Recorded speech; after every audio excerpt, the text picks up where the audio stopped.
সবসময় নিজের মনের কথা শোনো, কিন্তু মস্তিষ্ককেও সাথে নিয়ে চলো, না হলে মরে যাবে। কে বুঝেছে আজ পর্যন্ত আমাকে? আমি আমার যন্ত্রণার একমাত্র সাক্ষী।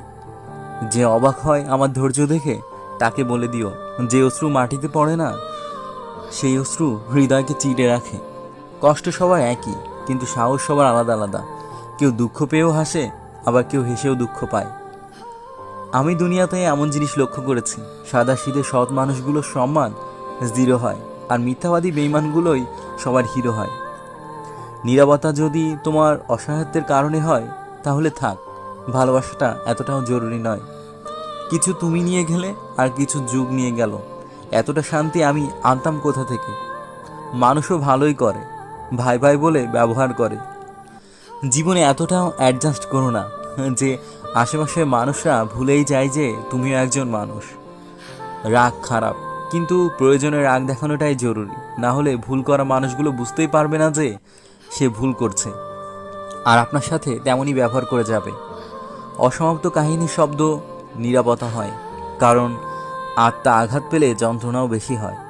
শুধুমাত্র খোদাই জানে তোর জন্য কতটা প্রার্থনা করেছি।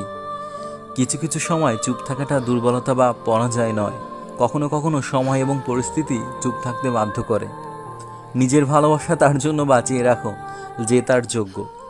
বন্ধুত্ব হোক বা ভালোবাসা, নিজস্বতাও বজায় রাখুন। কেউ যদি আপনার সঙ্গ ছেড়ে দেয়, পেছনে ফিরে তাকাবেন না। যখন স্বার্থের প্রশ্ন আসে, তখন বন্ধু তো দূরের কথা, আপনজনেরাও আপন থাকে না। আমি মুক্ত করে দিয়েছি সেই সব সম্পর্ক ও মানুষদের, যারা শুধুমাত্র নিজের স্বার্থের কারণে আমার সাথে ছিল। শুধু তুমি নিজেই নিজের কাজে আসবে, এই জন্য নিজেকে ভালোবাসতে শেখো।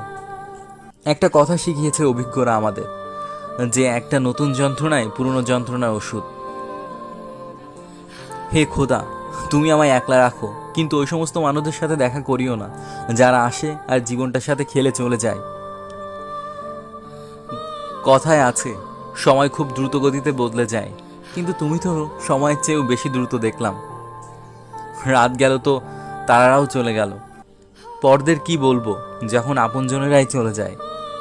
আমি অনেক বাজিই জিততে পারতাম, কিন্তু কিছু কিছু আপনজনদের জেতানোর জন্য নিজেই হেরে গেলাম।